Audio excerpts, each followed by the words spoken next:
right, we are now into assignment 2.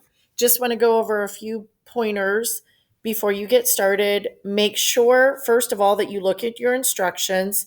Instruction 1 says that you need to change the date to December 5th, 2022.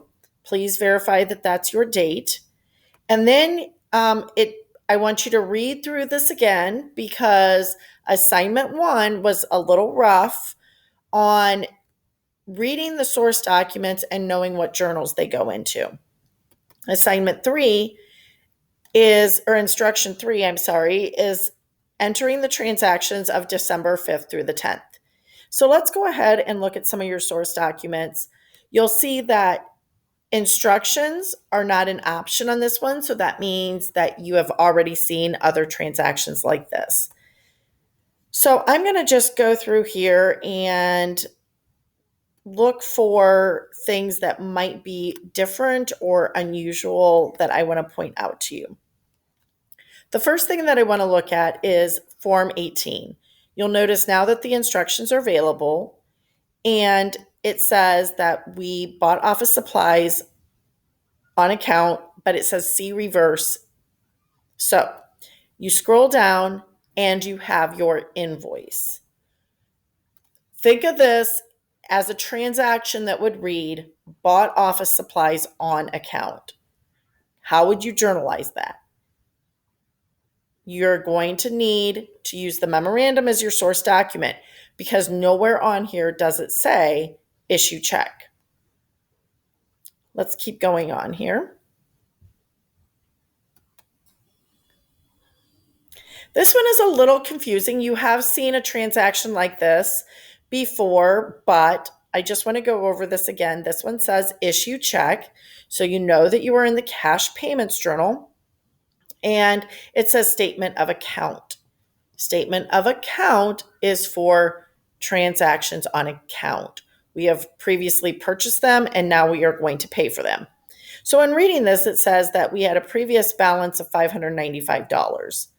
And then we bought some things with invoice 1536 for $484. That gave us a total amount due. However, they are acknowledging that they have received the $595.80. So that washes that out, and we have remaining $484.80. Hopefully that helps in knowing what number to journalize. Here in this memorandum, it will go in the general journal, but you are declaring the dividend. I want you to look in Chapter 11, Lesson 3, and you will see how you need to journalize that. Again, there are instructions here, but it tells you that it goes in the general journal. Volunteer times says issue check. What does that mean? It means it goes into the cash payments journal. Look here to see what type of account is being affected. Hint, the volunteer times is not a vendor.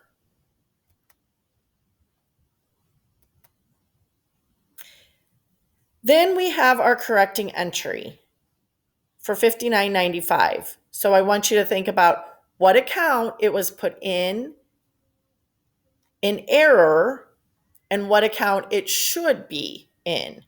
You need to take it out of the account that it was put in error to, and you need to put it in, you need to increase the account that it should have been to.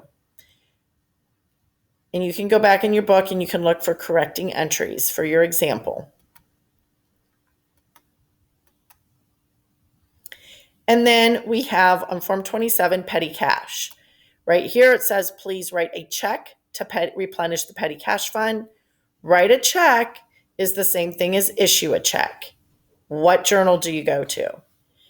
And then just a reminder, you will not ever use the petty cash account unless you are establishing the fund. This one says that we are replenishing the fund. Go back and look if you have any questions in Chapter 9 on how to journalize your petty cash. And then you have your calculator tape. Finally, just like you did in assignment 1, you will verify your trial balance, you will verify your schedules, and then if you check and there are 0 errors, you can go ahead and submit.